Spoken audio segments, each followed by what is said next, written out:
Miller Lite. This show is brought to you by Miller Lite, guys. Miller Lite. How many Miller Lites did you guys have at the ballpark and surrounding ballpark area? You know what? I forgot that Miller Lite and the White Sox were partners again, and it was an unbelievably pleasant surprise to get there and not have to drink any of that other swill. It's huge. It's huge. It's huge. It like made my day. How did it look in there in right field? One of you guys keep kicking it. It's not me. How did it look out there in right field? I was behind home plate. What do you mean right field? I'm saying like the new All the banners, yeah. That great logo. They got the white can. They got all that. I did not even. I'm embarrassed to admit I didn't even go over there to take a look. Okay. But I will make that a point. Embarrassing. I will make it a point to do so. I'm sure it looks fantastic. We all love that classic Miller Lite can, that nice little off-white eggshell white color. But what we love the most about Miller Lite is that it tastes great and it doesn't fill you up, Ed. Yep. Carl, how about you? Yeah, tons of Miller Lites in the parking lot on draft and a little suite. They had a Miller Lite tap in the suite, so that was very nice. That was sweet itself, and it just makes baseball better when you can reach for something you trust. When you can reach for a great tasting, less filling 96-calorie Miller Lite. Since 1975, Miller Lite has been the beer with taste you can depend on. No games, no gimmicks, just a great beer for people who like beer. People like you and your friends. Miller Lite, great taste, 96 calories. Go to MillerLite.com/Redline to find the delivery options near you, or you can pick up some Miller Lite pretty much anywhere that they sell beer. It's Miller time. Celebrate responsibly. Miller Brewing Company, Milwaukee, Wisconsin.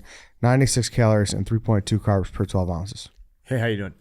Good morning, good afternoon, good evening, Chicago sports fans. This is Barstool Carl. Now WhiteSoxDave. Chief. Eddie. This is Redline Radio, an all-gas, no-break Chicago sports podcast brought to you by Barstool Sports Chicago, brought to you by Miller Lite, and brought to you by the first place Chicago Cubs, Chicago White Sox, and our playoff-bound Chicago Bulls. What's going on? Big week. It was a big week. Ed, I want to toss this question to you because I know, Dave. Like in years past, you always like to quote tweet me on early season mental breakdowns I have. Yeah. When someone does something stupid, or they blow a game, or someone gets hurt, or LaRussa does something stupid, or they don't sign someone. What did you think? How did you gauge White Sox Twitter? Because I know you snoop a little bit. I instantly, when Pollock made that error, instantly Barstool WSB on Twitter. Instantly. Like, I'm not kidding you, instantly. Because I saw it like it happened. I wasn't watching. I was watching the Masters on the stream here, but I could not have gone to your Twitter fast. Did you get what you wanted out of it? Not really. He was surprisingly more calm than I thought. It was just such a stupid fucking play. Yeah. And it was he was given a hit on that play. Baez was. Really? Yeah, I mean that's an error. Mm-hmm. I mean it doesn't count as an error. They just don't give errors anymore. They don't. Yeah, it was a Why play is that? That's because the people who make the judgments are fucking pussies. Exactly. Pussification of America. Ed. It's just like, you're the scorekeeper now. The scorekeeper in 1970 was like, he's in fucking charge. You go up to the scorekeeper, you're like, hey, you should change that to a hit. The scorekeeper would be like, go fuck yourself. Judge, jury, I'm the executioner. fucking scorekeeper. Wow. Yep. Now it's like, you're the scorekeeper. You've been working there for a couple of years. You want to keep your cush job. You got a World Series ring with the Cubs. I'm just saying for my own, like, how I look at the people who are in charge of this stuff. Are they compromised? Yeah, 100%. Could they get like bonuses or a watch at the end of the year? Players Union's taking care of them. 100%. If you're like who's a Gold Glove guy that gold? I'm thinking like Ray Ordonez would be like the type of guy to be like throwing. Love the Ray Ordonez. He was so sweet. Him, That Royce motherfucker. Clayton. Remember Royce Clayton? Oh, yeah. Yeah, he was actually in Moneyball, the movie. And the other thing is, no more light hitting baseball players. Oh, there is a couple that I mean, we'll obviously, get to. on your team for sure, Lurie. I mean, Yes, you know what I yes, mean, though. yes. Like remember, Knifey Perez would play 140 fucking games for the Cubs. Yeah. And he wouldn't hit one extra base hit. But those people used to live because you'd have these managers who are like, well, I like this guy if he gets a fucking bunt down. Yeah. Things suck, man. Bring back the errors. Dude, that's a great spy mission. We should see what these scorekeepers are getting wined and dined at Bavets by the fucking players union. Let's investigate this. I think that's a thing. I couldn't Full even investigation. come Yeah. How do we go close. undercover to Stake do out. this? We stake out. Boris is, this guy's in a contract here. We need you to fucking Yeah, if it's close, Make these you hits. give. Can we? Yeah. Where do the scorekeepers Seriously? sit? Are they in the press box? I would assume Yeah, so. no, he has his own room, I think. That's what I was wondering if he's Yeah. like tucked away in the scoreboard. At Yeah, Wrigley. I think they leave him completely alone. I think the scorekeeper is somebody you don't. But I love the story of a player going up to the scorekeeper after a game and try and lobby. Like they will do that. Oh Players no, will lobby. yeah, I've heard stories that they have So before. there's home cooking in scorekeeping in hockey where it's like, oh yeah, that was a hit. Like that was a block brush 'em shot. off. Yeah, Okay, yeah. yeah. Do they do that in baseball? yeah, yeah, like 100%. the home Yeah, scorekeeper. yeah. See, I I mean- kind of feel like there should be a control room guy. Stone calls it out all the time on the broadcast. Yeah.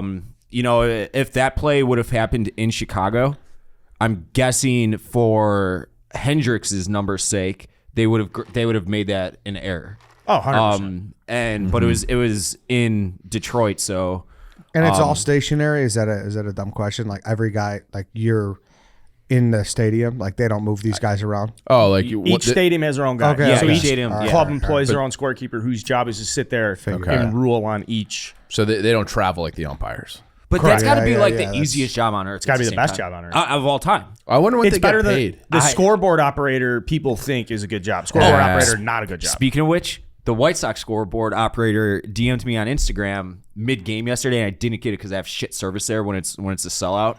And he's like, "Hey, where are you sitting? I'm going to put you on the Jumbotron so you can slam a beer." And so I hit him back this morning. I didn't even notice it until this morning. I'm like, "I'll probably be there Saturday. I will let you know."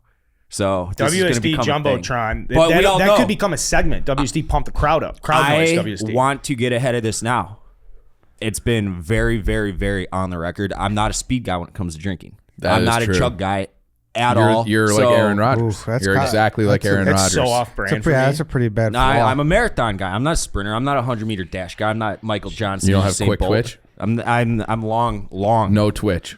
No I'm drinking are you Twitch. kidding? You're twitchy. You knew you were going to get under my skin by saying that. No. And you I know, did. yeah. You succeeded because I'm as twitchy as it comes. And You speaking- no, we no, went- no, no, no. You're not a twitchy jackhammer. I'm a great combo of Twitch Power. and brute force. And we'll get to, we were talking about light hitting guys in baseball. We'll talk about Larry Garcia in a bit. I have a Opposite of scandalous that story on this thing real quickly. I want to share. Is Luis Robert. It's like close. This is close to home. There's a catcher my age who went to Lockport High School named Nick Mittadero, who was just about the best player in the area when we were coming up.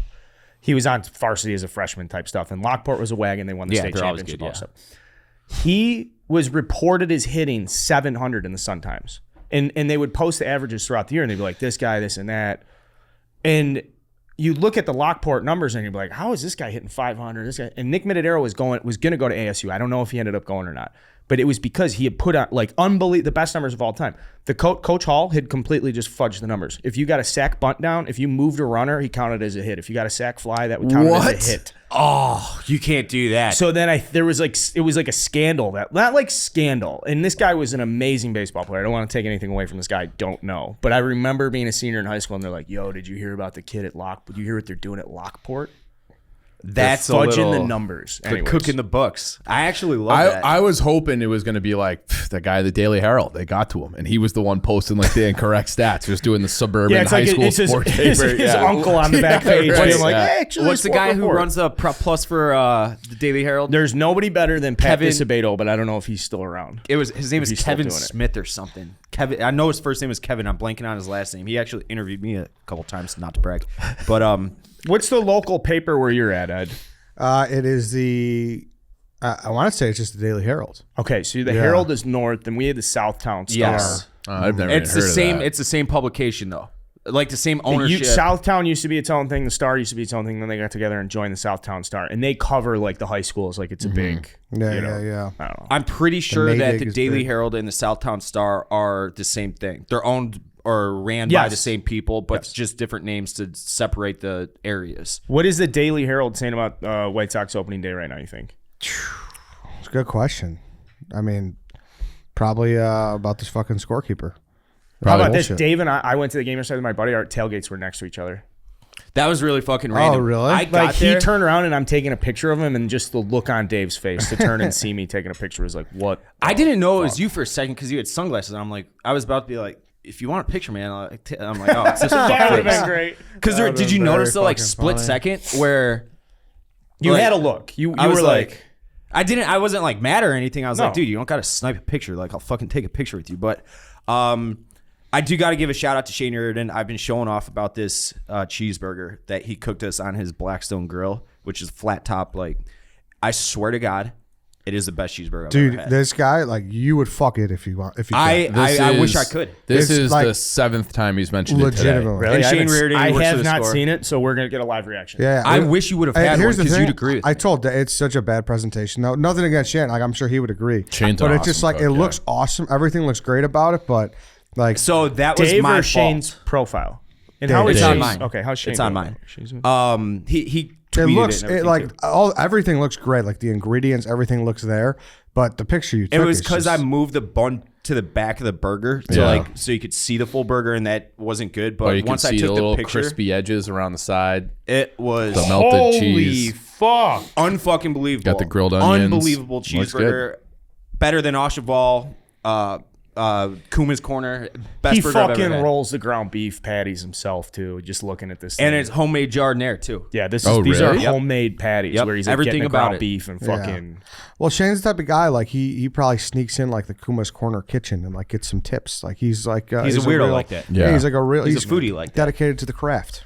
And he cooked the shit out of that deer too. Like he did a Fuck primo yeah. job on I that. love his social media. I honestly. stalk his social media Yeah, for yeah. it. But Shane's meat. at Shane's Meat. Shane is a good name to be a meat guy too. Like that's Shane. He does the meat.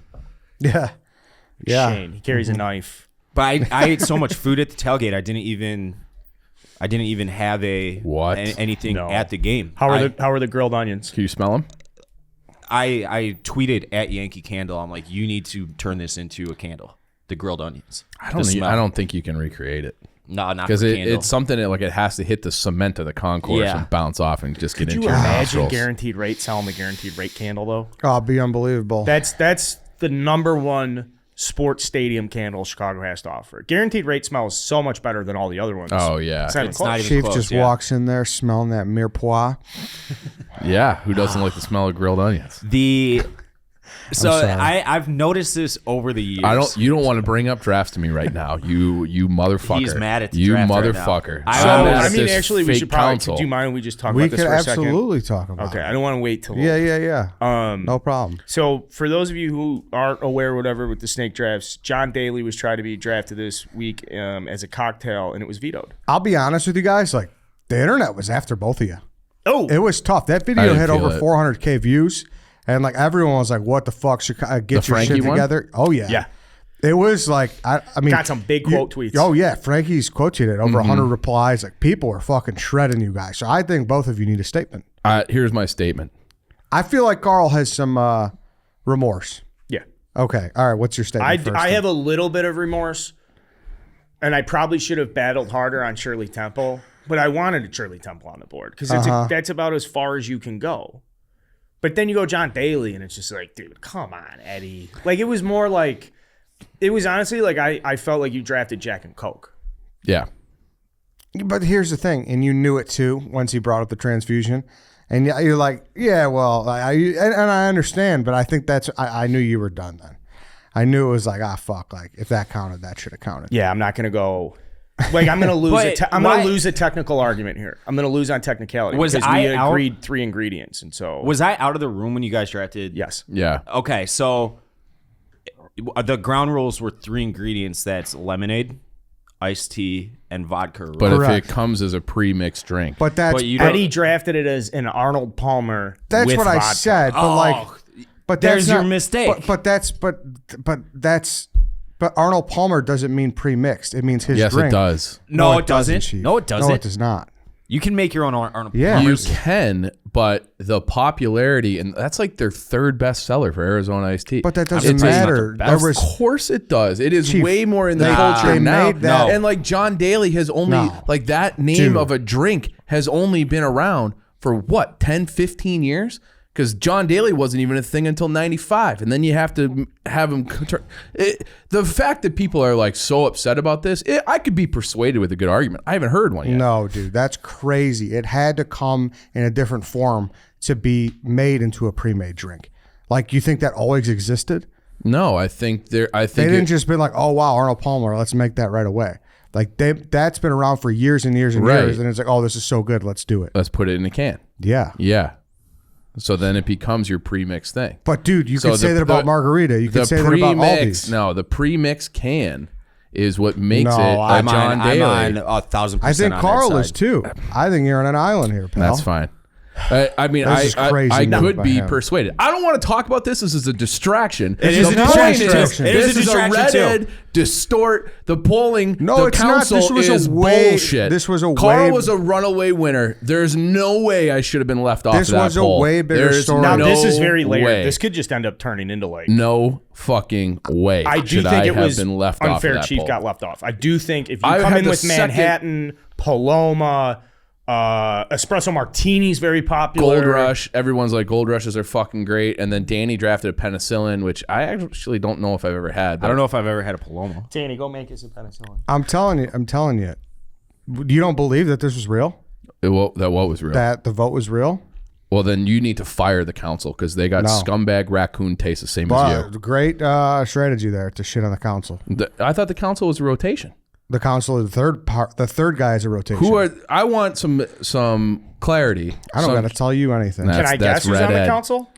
Do you mind if I throw? You can guess. I ain't going to tell you. I know, but like I'll tell you the votes. I'll tell you how the voting went. For the first time ever, I had to go to a fourth person. How can this Here's be? how the voting went. How Here's can how the this voting be? went. The rotation, the new guy, he voted for 2.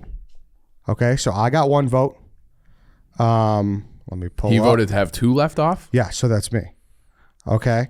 Oh, okay. I see what you're saying. The standing member, one of the standing members, voted for 4. Voted for foreplay. His comment was foreplay running an ad in the first round was their downfall.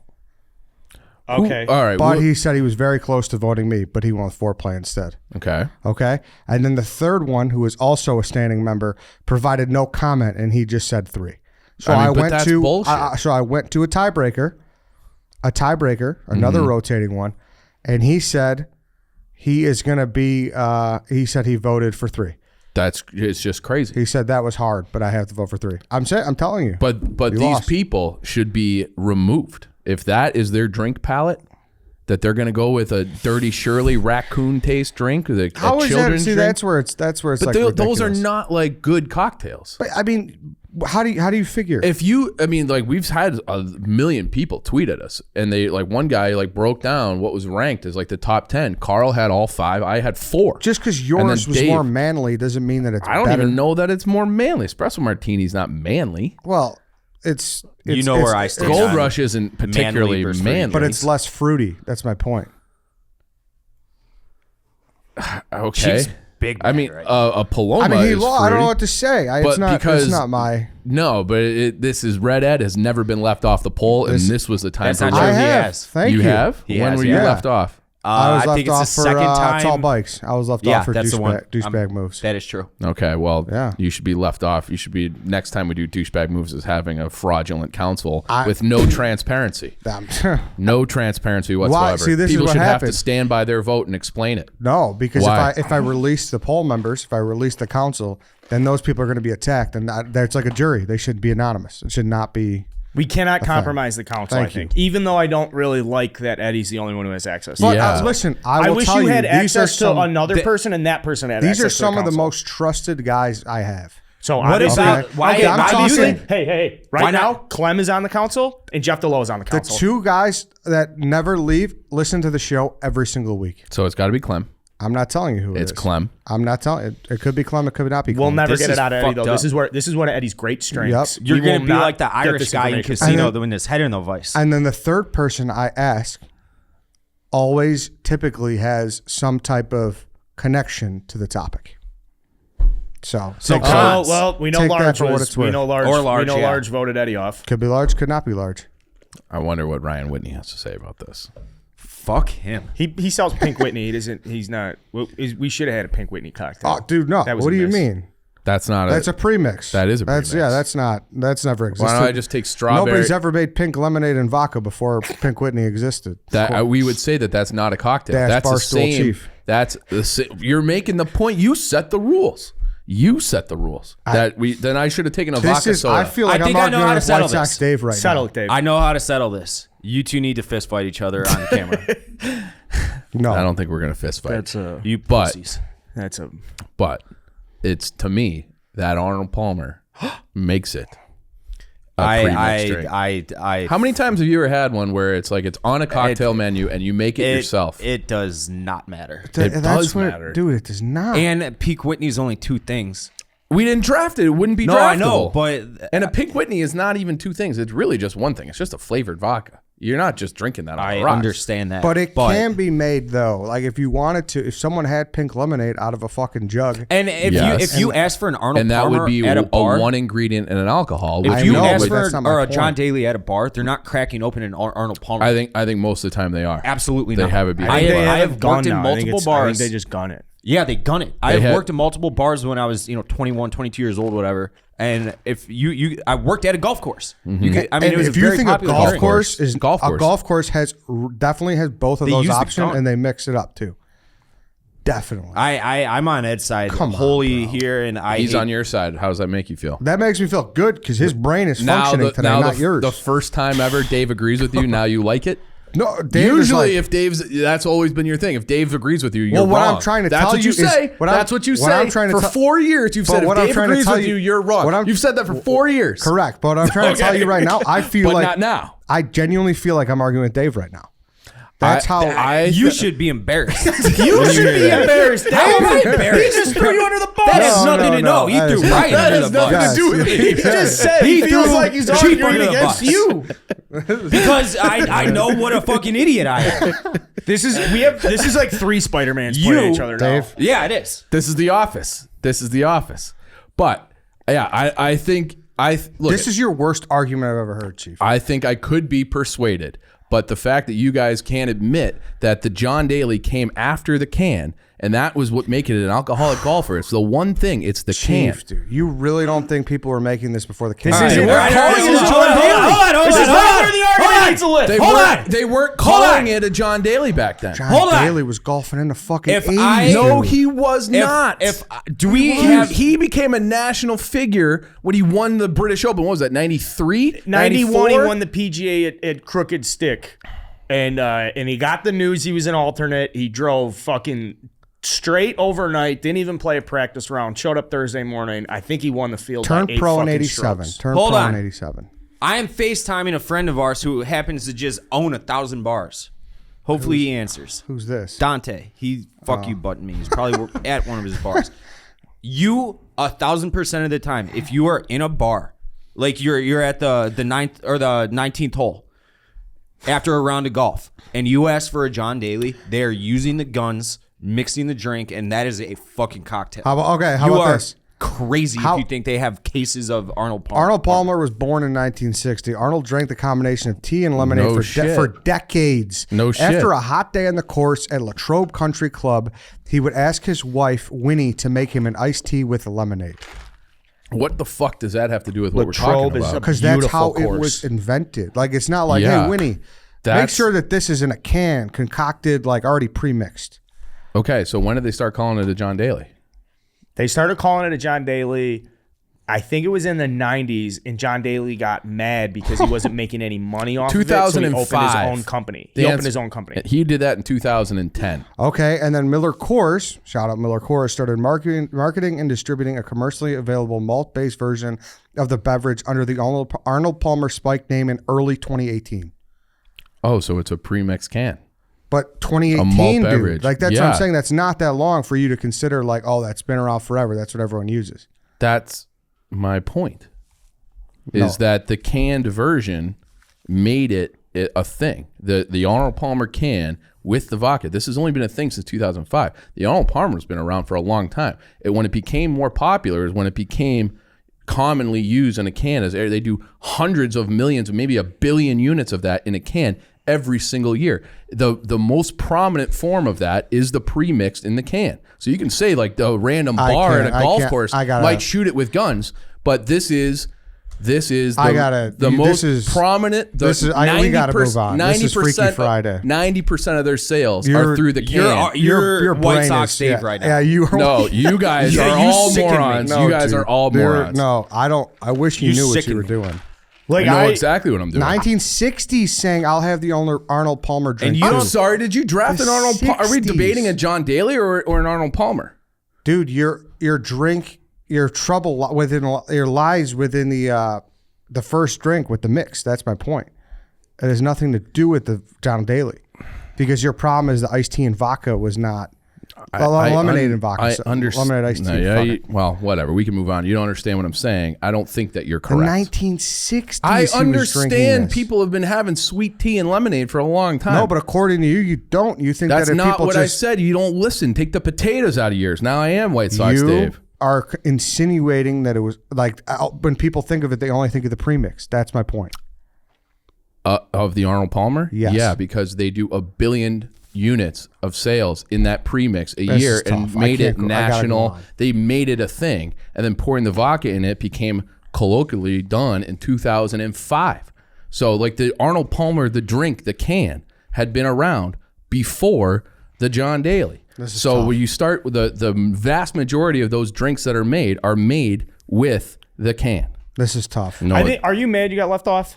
yeah, that's where most bullshit of this too. is, right? Well, 'Cause there's two things. Like, those guy. are different, separate lanes going different directions. But that's a red Ed He's distorting and won't. I should have been the second. You got 6% of the vote. You shouldn't have been on.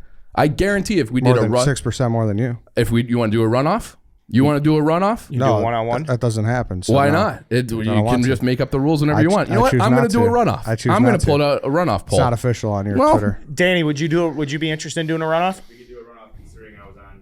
Yeah. Okay. Nope. I've never had a penicillin, but that's a good pick. It's probably better than a You'll get Shirley suspended Temple. real quick, pal. Hey, if you guys are having a hard time following this argument, I would recommend going over to our good friends at innovativeadd.com. Innovativeadd.com. You must be a resident of Illinois. These guys, they take insurance, unlike most other companies that do this stuff. If getting your ADHD medication is a total headache, it's time to switch to Innovative ADHD. It's a real medical clinic, guys. Nobody has extra time for doctor visits. Simplify your ADHD management with Innovative. After your initial appointments, you can see your provider virtually through telemedicine. And these visits, of course, because they're telemedicine visits, they save you time. So get online, get your medication refill, get back to your life. Go to innovativeadd.com to sign up. That's innovativeadd.com to sign up. You must be a resident of Illinois. And again, these guys take insurance. I liked that we had that little slice of recap there. That was fun. That was a I nice like that little- there's a faction going on here. I love a good A faction? Faction. I think division. we mean Friction. it's like friction that's creating a faction. Or Yeah, frack.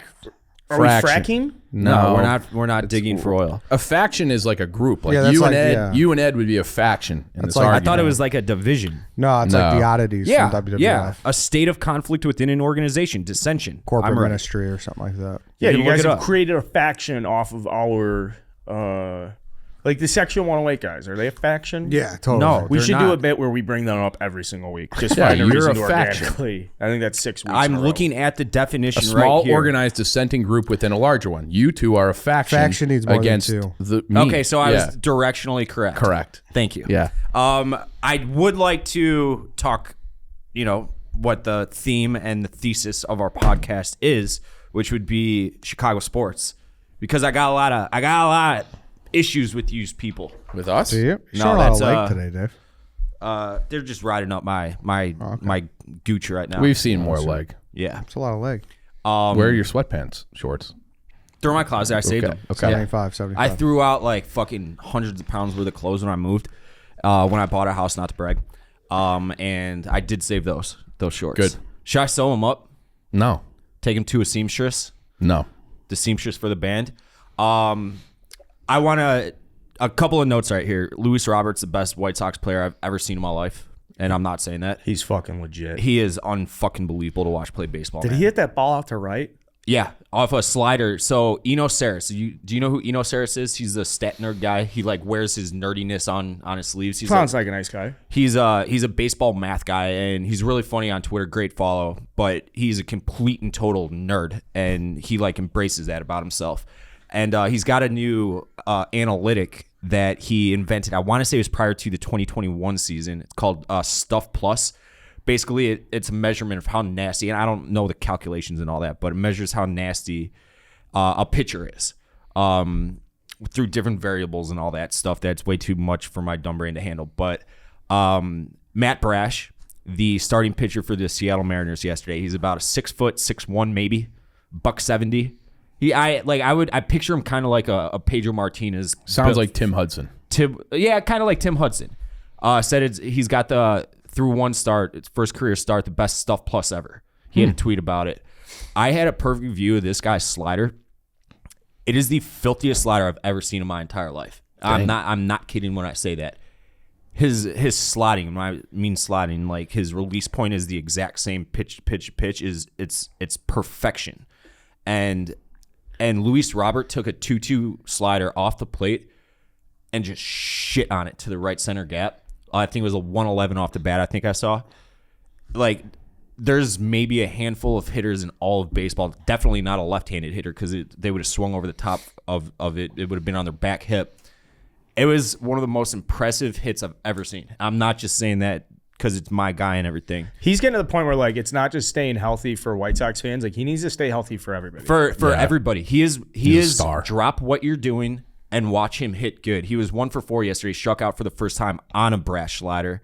And then he hit just an absolute fucking seed right to the shortstop that batted ball luck. No, but to Carl's point, so I was working from home yesterday and I put the White Sox game on. It was a 3:00 start, I think. And I bet it like 6 different ways. They almost all lost. But I would tune back in and I would be following kind of on the score app and then be like, oh, Robert's up this inning. Yeah, and put it on. He's that electric. I know we have a bunch of random listeners throughout the country that don't tune in for our White Sox and Cubs takes. They turn in for the dog walk arguments and shit like that. They just like to hear us yuck it up. Like, if you're a baseball fan, it doesn't matter if you're a casual fan. Just if you have access to watching the White Sox at all, and I know it's difficult because the MLB sucks and all the blackouts, blah, blah, blah. Watch Luis Robert hit. He is going to be a true superstar in baseball. And to Carl's, I mean, health is a tool. Yeah, sure. I think it was Al Leiter the other day say, everybody talks about 5 tool athletes: running, throwing, power, average, whatever the other one is. And he's like, I think there should be 7 tools: heart and brains, like mental capacity. You just can't measure that shit though. Of course you give can't. A test, hustle, I guess. Yeah, heart. The hustle. nice thing about the 20/80 scales, they're like, all right, everybody go out to the field. We're gonna hit you 5 ground balls. Quantify it. It's like it's over, and Yep. They just watch you for like 30 seconds, and they're like, yeah. And after thinking about it, I'm like, I think there should be 8 tools because staying healthy is a tool. And he hasn't done that quite yet, and that's the only thing holding him back from being maybe the best player in baseball. I'm not saying he's going to be. I'm saying that he could absolutely be in that discussion because he's that tooled up. It's a true pleasure watching him play baseball. 100%. He got a future on turned into MVP? It is so fun watching him hit because you could see his thought process, and he's using all fields now. And he's got 1 strikeout and 20-something at bats. Like, he struck out at a 30-something% clip 2 years ago. Can I ask you about something, I guess somewhat related to Robert? Yeah. I guess for the team and stuff. Like, I am not this huge believer that Andrew Vaughn is ready to hit in the middle of the lineup right now. I'm probably closer to our guy Ken W. He's good. He will be good. I would not trade him for that guy from the Athletics. Absolutely not. And absolutely not. And the guy, I think it's worth pointing out, this Frankie Montas guy, you guys traded him for Todd Frazier. Yeah, it was a. He's part of the package, I should say. He was, yeah. So it would be crazy then if you guys. I shouldn't say crazy, but to me that's just a weird story. Then if you come back 7 years later, you trade your 3rd overall pick, who will Andrew Vaughn will fuck up Major League pitching for a good 7-8 years. I wouldn't get rid of that guy. But Frankie Montas has 2 years left. He throws fucking gas. He strikes a ton of people. He's never thrown 100 innings. He's such a fucking wild card. If you're trading Andrew Vaughn, and the White Sox has explicitly said, Rick Hahn being the White Sox, that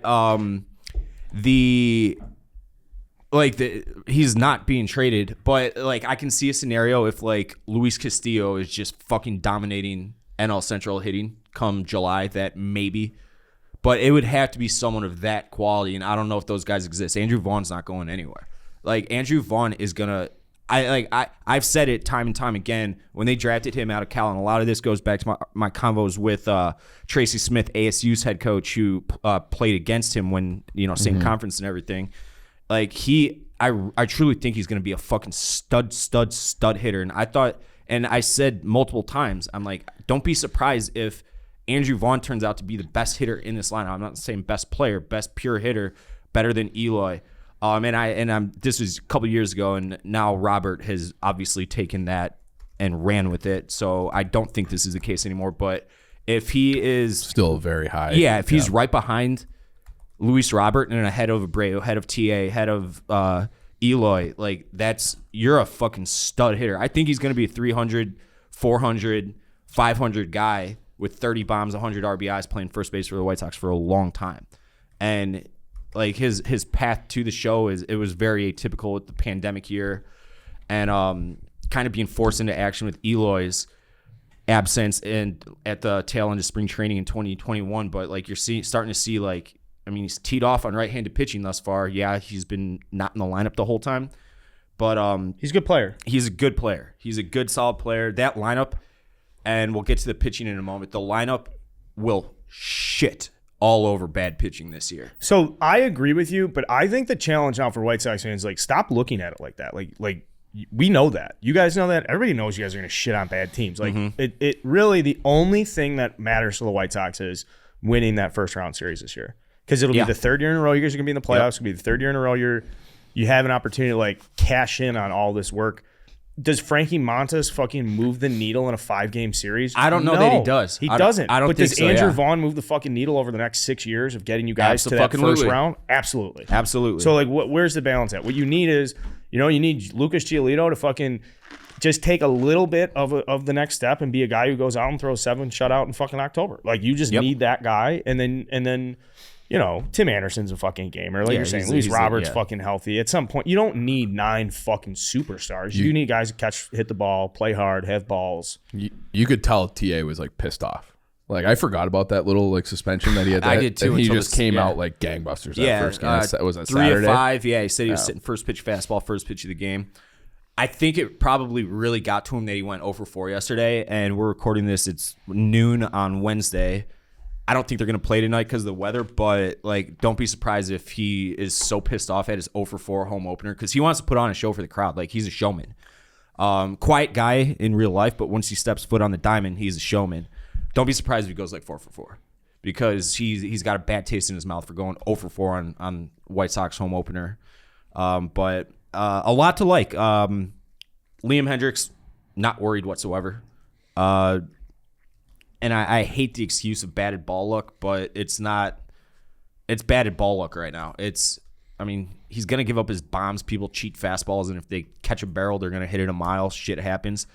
But I'm more nervous about Aaron Bummer than Liam Hendricks. Aaron Bummer seems like, and people point to those same batted ball numbers, BABIP and all that shit, and I like. Fuck that. It's hypocritical, but I pick and choose like when to apply those numbers to a pitcher. Like with Aaron Bummer, I'm nervous every time he comes in to start. And I know his numbers say I shouldn't be, but I am. Liam Hendricks, opposite, but I'm not nervous about Liam Hendricks. He's going to fix himself. He'll be completely fine. But just tread water for the next, Gio's going to be back in a week or so. He's completely fine. And then Mikado will be back soon. Get Lynn healthy, but they have to make a move for a starting pitcher. Figure out a way. I don't know if it's with Colson Montgomery, their first-round draft pick last year, who's just fucking lit it up in his first handful of games in low A, or someone else. But figure it out. You have to win that first round and make an honest push at a World Series this year because these windows don't stay open forever. Other than that, Harold Baines, nobody knew that he was healthy or not healthy. He is healthy now. Kidney and heart failure fucked up. Ooh. Yeah, nobody. He was at the game yesterday. Yeah, throughout the first pitch, I want to say they gave him a little ceremony. Shout That's out great. to Harold Baines. He's every Sox fan who's like around my age, 30. I'm 33. All their dad's favorite player. Like my dad swears by Harold Baines. Allegedly, if there is a runner on third base in less than 2 outs, there's like a 99% chance Harold Baines scores that run. Yeah. Like his rate of like moving a guy from second to third or getting a sac fly or like, it's a tie game and we're, going in extra innings, like Harold Baines up, he's going to get a hit. Like I think people, maybe clutch could be a statistic at some point if the computers get smart enough, but like he's one of those guys who are like, yeah, no, it's a thing.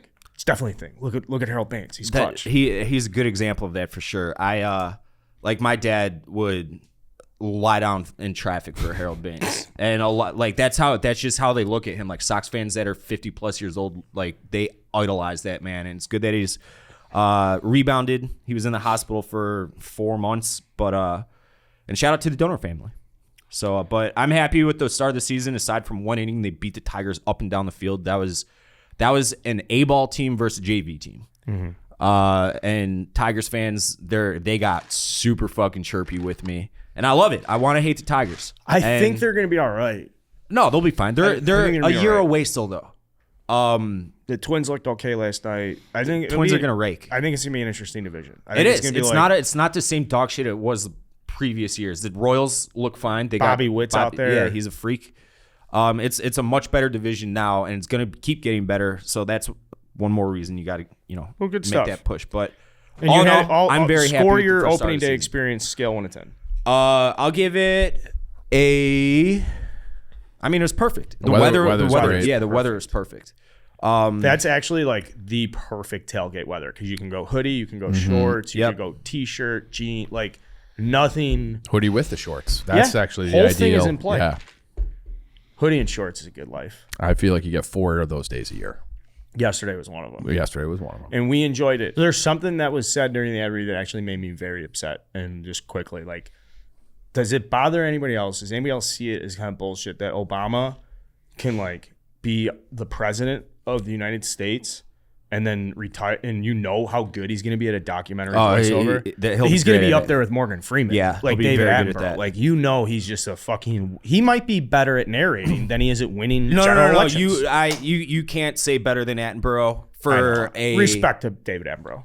for a nature or space or anything like that sort of documentary. I need that English accent. He's so inherently curious. He's like, and here is a squirrel. The voice inflection Yeah, it's bouncing up and down. And what could our friend be looking for today? Yeah. I think Obama doing an American National Parks one plays, though. I mean, the guy was in it's- fucking charge of the national parks. yeah. I Yeah. mean, if he wasn't the president, like even if he didn't He's a go great into orator. politics, he didn't Yeah. do anything, and he was just a random guy, there's still a chance he's doing this. His voice is so good. He is could true. be like the new movie phone guy or the movie guy. Yeah. Where it's just like his Kramer? Yeah. So he's great. So Dave, you're welcome. And then dumping everybody. Biden's voicing over the sequel I heard. Okay, let's get Come on, on, man. Come on, man. Let's talk about some other stuff. Bulls playoffs this weekend. Did you want the Celtics or the Bucks? I mean, I I don't think it really mattered considering how they're playing and how we're playing. Yeah. they've be been honest. they've been bad. Like It's tough because if you have the Celtics, you're going to hear about it online a lot more from our Boston contingent in the Barstool world. Yeah. Just like the different stoolies because we're so huge there. The Milwaukee thing is local. Like I don't know. That's a tough. And we've had good playoff series with Boston before, like in recent memory. So it would have been fun to kind of get that going. That again. was like we're 1-16 against the most Bucks I've- in our last 17. Yeah, that's tough. And I think the price is, I think the series price is like under 5.5 games, and or 4.5 games. Is it 4.5?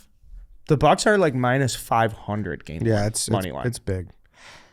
But like a sweep is just like that's disrespectful. That's a line. If it's that, let's pull it up right now on the Barstool Sports. I think I don't think I ever could have imagined that this would be so deflating going into it. Like this was supposed to be exciting, you know? Yeah, we were all like let's go. We're gonna get the first round. When we get to the second round, like I'm sitting here being like, I think they can go to the Eastern Conference Finals. I think they can get real hot. I thought we'd win a playoff series for sure. I thought so, and then too. like second round would be like fun. Yeah. Well, that's what I said. I was like, yeah, like this team. Like I don't think I ever had any aspirations of them winning the championship, but it would be fun to be in the mix, like be in the win a playoff series, get the good vibes going. I just had this vision of like Joe Kim Noah like hyping up the crowd in a big game in the playoffs. So I just feel like they're going to be down by 20 every night. Yeah. Well, we just need something, right? We need something to get like. I mean, we already got the Grayson Allen factor that made the rivalry a little more spicy, and a playoff series. Who knows? Maybe the Bulls steal a couple games, and I don't know. Can I sprinkle a little positivity for a little long term? Patrick Williams has looked nice since coming back. He's had some moments where it's like, this guy is looking like a player. Yeah, So, I mean, it's a huge season for him. Yep. It's a huge season. It sucks that he missed so much of it, but Do we? I mean, I don't want to do it, but do we want to do it? Like, no, we'll wait till the offseason. I want to see how the playoffs go. I'm interested how Zach LaVine plays in the series, and this is where the leadership dichotomy that Ed brought up at the beginning of the season is actually going to really show itself. Because I know where you're getting at. yeah, because LaVine and DeRozan, I know and what I you're think getting LaVine has been. He's clearly riding shotgun next to DeMar this year. Mm-hmm. We're at the start of the year. It's like, we get these two guys. They're both good. They're both, playmakers. Who's going to take the last shot? DeMar is 1,000% going to take the last shot. I just don't know. I don't know if LaVine is. You're souring. I'm like, I am. I thought that there would be more competition between these two to be the guy. And it's like DeMar for the last 3 months has been the guy. I know LaVine has had injury issues. He's, but still, he's played 67 games. Do you foresee that Zach's going to force a little more in this Yes. playoff series? I could see that totally. What's the buzz right now? Hero ball. Totally, because I mean it's contract year. Like he needs to. This is when eyes are going to be on them. LaVine knows he knows if he takes over the series. Now we're not walking around asking him to take over the series. I don't think anybody's like, well, Zach, put up a bunch of shots. But I would imagine in the first quarter, you're going to see Zach LaVine. It's like third grade recess, and you're playing basketball, and you want to show off in front of the girls. Yeah, I mean he's going to get paid regardless, but I mean you can't discount the power of the playoffs. Oh, it's huge. And the power of that the national stage and playing against a really good team has. So, it's going to be that's all eyes on that to see how they distribute. And there's just something about playing the same team every night for a week where it's like they're going to by game 2 or 3, they're going to start trying to force you into things you're uncomfortable with, and how do you battle through that, still get your shots up, still be an effective player while they're like, hey, we're taking away the thing that you do best because we're focused on it for a week. And DeMar's guilty of it too, for sure. But they're both our best players, so it's like how much can you fault them for getting a little too ISO heavy? But I don't think I've ever been less excited for a playoff series. really, Yeah. that I don't know. I it'd think be it's different. because how much the wind has been sucked out recently. I think once the tip happens, If you You'll flip be- the halves, I think it'd be the complete opposite. If you had the exact same record and they played like dog January shit. 1st. Start the playoffs January. Is that what you're saying? No. No, he's saying if the second half was the first half and the first half was the second half, okay. we'd be pounding our chest. Yeah, exactly. Yeah. It'd be like, this is hot hand riding in the playoffs. It's a new season. Yeah. Am I crazy for this too? I feel like the weather is affecting it. I don't know why. I feel like NBA playoffs is a little warmer out right now, and like people are like a little more excited just to go to the bar and watch it with their friends. I don't know. There's Like something. more humidity on the court. No, it's just not. I'm saying the Like from a excitement, social from a aspect, social excitement, and nothing to do with the actual play on the game on the court. I don't know. You know what I want? Now you're talking about the nice weather. What's that? I would like to be in a playoff environment in Chicago where the Bulls are playing on the road, and I watched this highlight on Twitter this morning or something. It was like the Cavs win their championship, and then they cut back to Cleveland, and they're in just some unnamed public venue in Cleveland outside. They've got big screens everywhere. Forward. There's beers. Yeah, exactly. They're at Dante's Club. Yeah. There's beer in the air. It's like or the World Cup highlights when they show all the people in the park and they're just going fucking nuts. I would like to get to that point with the Bulls where it's like, yo, we're gonna do this live watch party. Yeah. Can I tell you something Bucks game I've 6. always wanted to do for a road game? What? I was obviously more for the Blackhawks, but what's that concert venue called? The Cloud at Millennium Park? Oh yeah. They fill that up with so you have everybody out on the lawn and everybody's watching on a giant movie screen. So you have you know what I'm talking about? Millennium? Yeah. That'd be the perfect place to do it. I think that would Is be it the Pritzker? No. It's the Pritzker Pavilion. Pritzker You Pavilion. are correct, Ed. Jeez, Ed, how'd you fucking pull that. Everything's named after Pritzker. That was a good point. Yeah, Walked but past it on the Taste of Chicago one time. yeah. But I think that would be a sick venue for. He is a weirdo. Dude, did I ever tell you? One time I was at the Taste Chicago, and this is so off track, so I apologize, but it was so jarring that it's stuck with me ever since. And this guy in front of me, they held him up at the thing. They had his bag. I'm like, dude, what's taking so long? Because they metal detect every person there. And then I go ask the guy. I'm like, dude, what happened? They're like, dude, he had a fucking hammer in his bag. and then I was like, what? You've And I said was like, this you guys story take it? before. They're like, yeah, we confiscated it. I like ran up to the guy. I was like, "Hey, dude, why'd you have a hammer?" He's like, "Dude, I don't know. I forgot I had the hammer."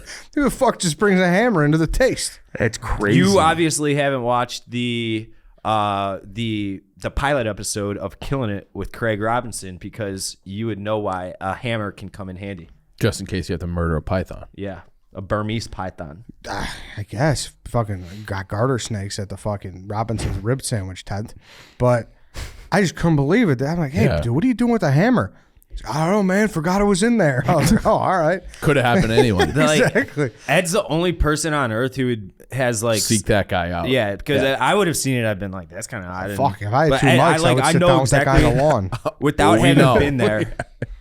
Exactly how Ed reacted. Like he probably like and just did a little scoot over to the guy, like, "Hey, why'd you?" Just curious, Ed. Ed would be able to do a half hour on why he had a hammer at the taste. I mean, that's crazy because you remember when it's like a classic story we've told a million times is when WhiteSoxDave brought his backpack to the Bears Chiefs preseason game. Like, could you imagine going through and they're like, "Oh, we can't let him in. This dude's got a hammer in his bag." It's like, "Dave, why the fuck do you got a hammer?" I don't know. There's something about a hammer. something. Backpack. He doesn't bring the backpack around as much. No, you don't. You don't. I had the backpack every time I'm here. It's right that there. exact same No, backpack. you know what I mean. Like you weren't. I didn't see you wearing the backpack at the tailgate yesterday. No, we recorded or something that day. Like I didn't. I know. I forget exactly. I had it there for a specific reason. I forget exactly what it was. But is Zach LaVine gunning for to get back on track? Is he gunning for a Supermax? I mean, I think in his mind he is, right? Oh, absolutely. Like he's. I feel like they still just kind of give those out like candy. Yeah, I mean, he's in his mind, of course he is, and especially with Clutch and like they're. I would say totally. Now, what if he threw a curveball and demanded Garpax paid him in Bitcoin, Ed? Garpax is gone, I know that, but it was a joke. I think it'd be a Poor good one, idea but if it they was a did that and they used Coinbase. Yeah, exactly. And Chief, you know where you can go to get Coinbase? I would like you wow, to that tell was me. good. You can just get it. You pop in Coinbase on the App Store. You download that. If you've been looking to level up your financial portfolio, it's always good to diversify. And why not think about cryptocurrency, huh? Backed by the world's leading investors, Coinbase keeps your portfolio safe and secure while adding crypto into your mix. Coinbase offers a trusted and easy-to-use platform to buy, sell, and spend cryptocurrency. The user experience is top of the line and includes multiple resources to keep the user up to date on the crypto world. They support the most popular digital currencies on the market and make them accessible to everyone. They offer portfolio management protection, learning resources, and the easy-to-use aforementioned mobile app so you can trade securely and monitor your crypto all in one place. Coinbase is the trusted and easy-to platform where you can buy and sell all crypto. Now, for a limited time, users can get $10 in free Bitcoin when you sign up today at coinbase.com/redline. Sign up today at coinbase.com/redline for $10 in free Bitcoin. I don't know how crypto works at, a very specific level, but if you threw $10 into Bitcoin now, 10 years later, that might be worth $100,000. And you can do that on Coinbase. And you can do that on Coinbase. Just go to coinbase.com/redline. This offer is only an offer for a limited time, so be sure to sign up today. That's coinbase.com/redline. Speaking of Coinbase, People have missed out on this stuff and they regret it. So don't. So one of the kids I split season tickets with, he was second in voting for MAC Player of the Year in baseball. Went to Northern. And he was telling us a story of how when he was back in college, he graduated in 2010, he said, that he, they would like play dice and stuff like Eddie does with his buddies, and they would bet Bitcoin at the time. That's awesome. I But- was playing dice at Four Shadows Sunday. It was sick. But that's sorry. But keep this going. is 10 years ago when it first came out, so they were gambling with cents, It was like 0.004, whatever it does. And like now it'd be worth. they'd be like, "Oh, here's 100 Bitcoin." Yeah. That's Yikes. a bad beat. Because I told him, I was like, yeah, when Carl told me I bought one Bitcoin like 5 or 6, 7 years or whatever it was, a long time I ago. think we bought half. Was it a half? I mean, still, that's 25 grand. It was a Whatever lot of money. It would have been a lot of money. We but sold it because we both sold both our broke. shares because we were broke as fuck. Yes. That was I sold it like a month or two later because I needed the $400 or $800, whatever I bought when I bought Bitcoin, and then I just sat there and just stared at the Bitcoin price change every single day. like all day. It'd be Yeah. like, "What are you doing?" I'm And just I like, did I'm just use watching Coinbase for I'm that. just watching the Bitcoin chart. It wasn't Yeah, I did use. bitcoins.com/redline, but it was Coinbase. But Can you do the Coinbase promo one more time? I'm about to put money in Bitcoin right now. how Really? much, Ed? Did I'll you see? put, It was moving around a little bit. What's it at right now? it Like was. 50? It is at 41,000. I plummeted. If we're doing binary, one or nothing, yes or no, I do not know I do not understand crypto. Oh, I don't understand a single thing about it. It's hard. from what I understand, there's like a finite amount of Bitcoins available, like gold, and once they're gone, they're gone. So it's like get them while you can, otherwise you'll never get them. I think something like that. I think I'm directionally correct. You are directionally correct. What else, Ed? Were you buying Craig Bitcoin? Robinson. We got Craig Robinson Oh here. in a yeah, minute. dude. Craig Robinson's one of my favorite We gotta get the Craig. Yeah. actors, comedians, musicians, whatever. He's jack of all trades. When they gave us a list of potential guests, I was like, Craig Robinson, abso-fucking-lutely, because I love everything he's in. Have you seen This Is the End?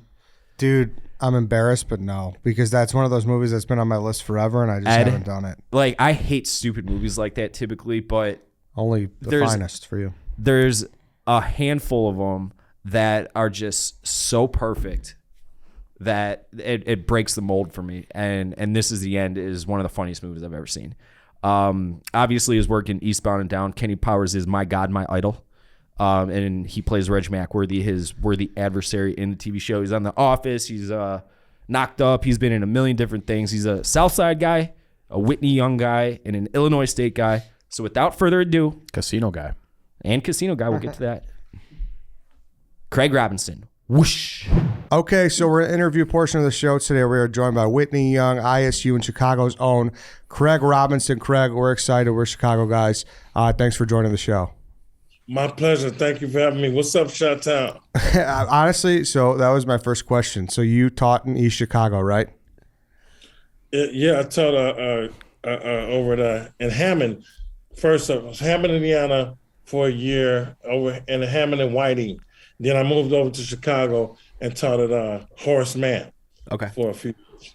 So be honest with us. Did you ever take a lunch break and go to Majestic or Horseshoe or, Ameristar? When I was in Hammond, are you kidding? On Wednesdays, I had like a 2-hour break. So yeah, my whole check was is still over there.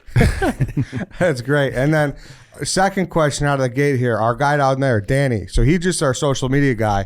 He's sitting in on this interview because he's met you before. Do you remember him? Let me see. What's up, dog? What's up? You probably remember like it was yesterday, You saved his life. basically. You tell him the story, Danny. Tell him the story. No, I got to meet all you guys like back in like 2009. I did a Make-A-Wish thing, and my dying wish was to meet the cast of The Office. So it's good to see you again, Craig. We have a lot to catch up on. But he didn't die, so he kind of gamed the system. yeah, I beat the system. So spoiler alert, I lived. Right on. Welcome back. Welcome back.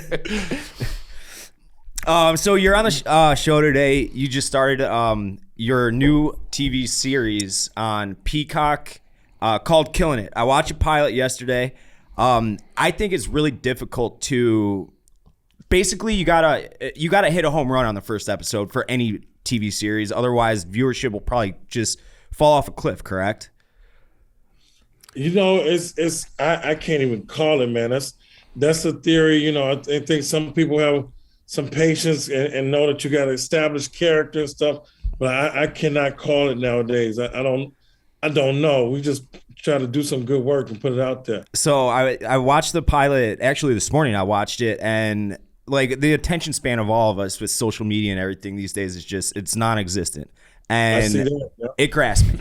It was laugh out loud funny at least a handful of times throughout. Just a fucking wild premise of a show. And where did you come? Because you're the producer of the show. Where did you come up with the idea? Thank you. I appreciate that. Your comments, first of all. You know, that's everything. The people who first get to see it, you know, give you a little boost.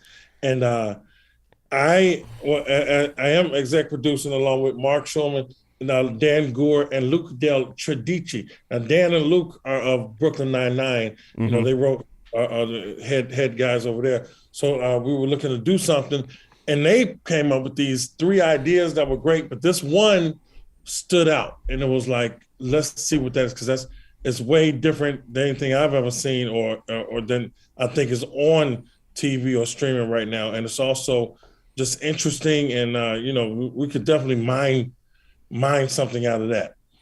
What were the other 2 ideas? Now we got to know. I don't remember. Now you're keeping them in your First pocket. ones to ask about it. No one has given a damn. We're curious guys. We're curious. Yeah. Are you actually afraid of snakes? No, I used to be till about 2016. I went with my band, the Nasty Delicious, to Australia, and we went to like an animal sanctuary, and we met like we sang to a cockatoo. You know, he was like jamming, and his afro came up. Met a koala bear and held it. I wanted to take the koala bear home, but they wouldn't let me. It was a whole thing. I didn't have the qualifications. But then we got to the snake thing, and we put the snake. I was gonna fake like I was taking a picture with the snake, but I was too scared to touch it. But then I did. Curiosity got the best of me. I started touching the snake. Next thing you know, there's a whole snake around my neck, and it was just the most amazing thing. Here, I got a picture right here. Hold on. Snakes. And you know, and snakes. I realized that this snake meant me no harm.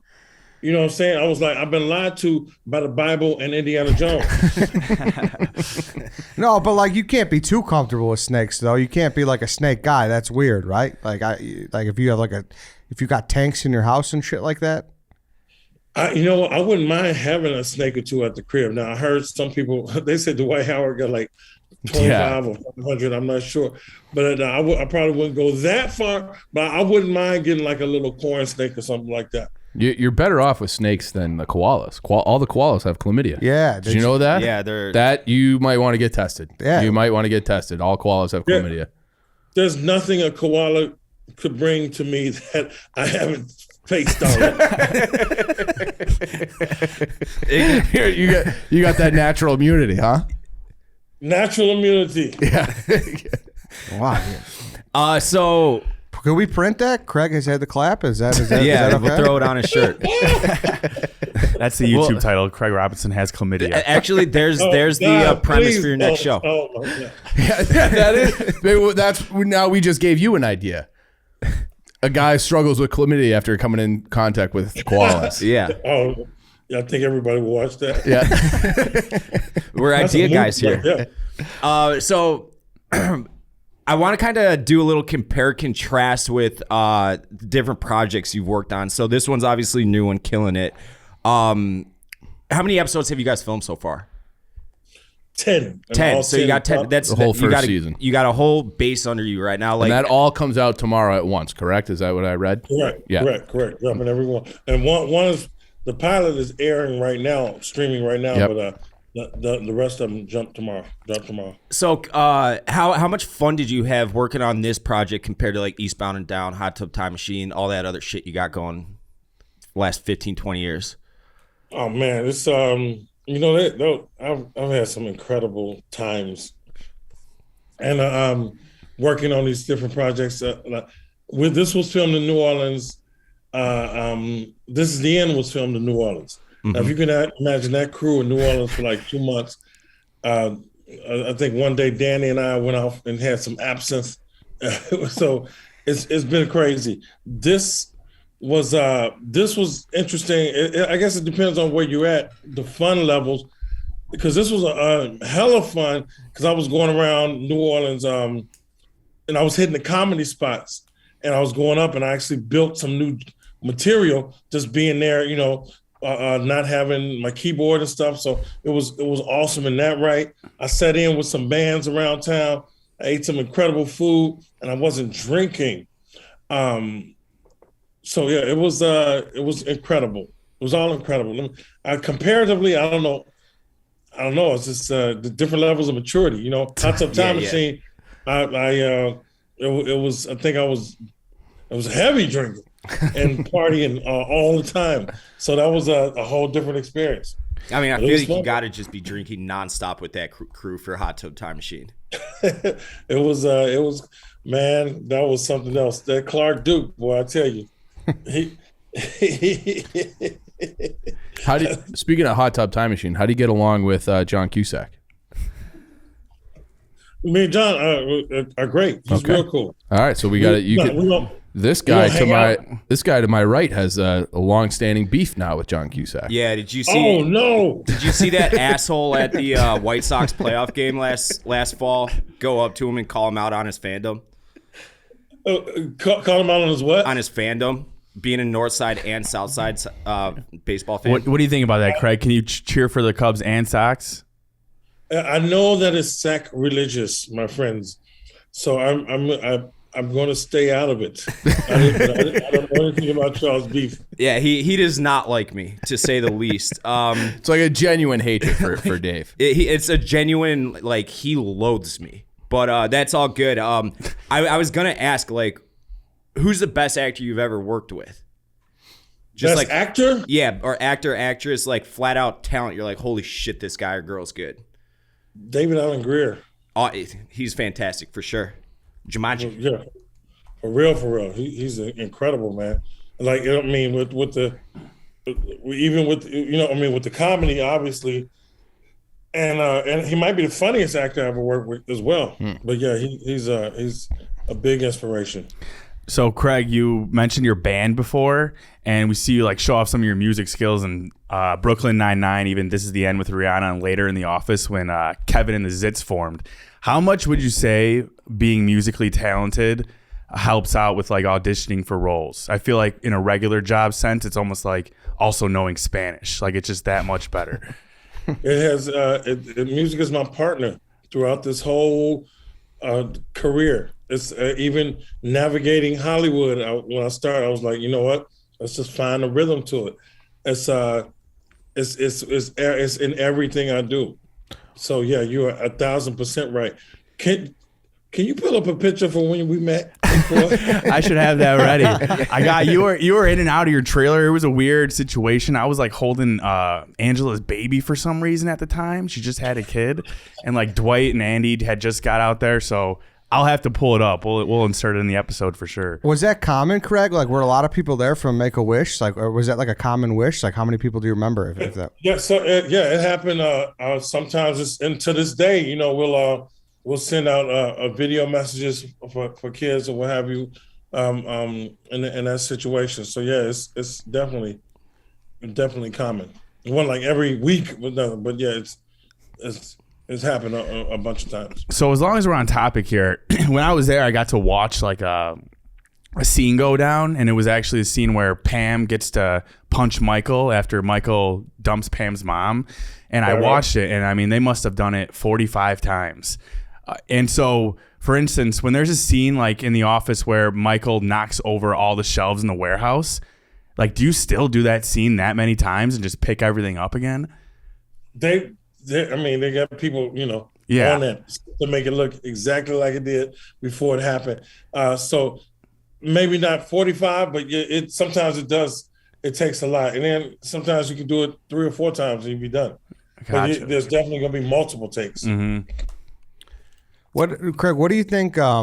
Obviously, like now that you know so much time has passed with Patrice O'Neal, what do you think his career arc on The Office would have been? Like, I feel like obviously you had a great ascension in that show, but I feel like you and him could have been like such an awesome tag team if you know obviously if he stayed with us and whatnot. What do you think about that, bro? Patrice could have, he would have and could have. He didn't give a fuck about Hollywood or The Office. Matter of fact, they told me, they were like, Craig, can you get in touch with Patrice? We have checks for him. Like it was the most hysterical thing, man. He just was just like, he knew he was funnier than everybody or anybody who could write for him. So I think he had a problem with like with somebody lesser than trying to tell him what was funny.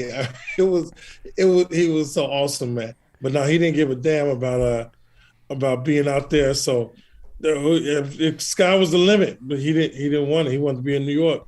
That's interesting. How often do you face that where you're like, man, I don't know about this writer today. I think, I'm not really feeling that line or whatever. Do you deal with that a lot?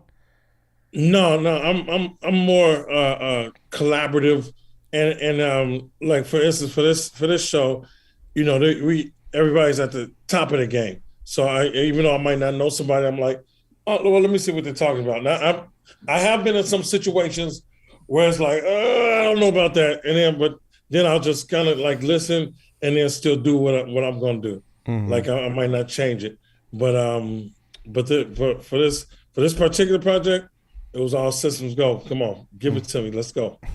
We're talking about your ascension with your character in The Office. Could you feel that, like when you were, like how popular you were getting, and then and which came first? Like, did you become more popular and then you got more lines, or was it they're writing you into it so you became more popular? I'm not sure about the popularity part of it, but they would tell me, hey, we're thinking about this for Daryl. We're thinking about Daryl dating Kelly. And so I'm just happy that I'm being considered, and so I'll be around a little longer. My thing was go in, do your best work, be on time, and try to keep your job. That's all I was trying to do. So I couldn't even, I didn't allow myself to look ahead until they said, okay, this is what it is. Now, I want to take you back to when I first discovered you, Eastbound and Down. It's one of my all-time favorite TV series. The first season is just incredible garbage television, and I mean that in the best way possible.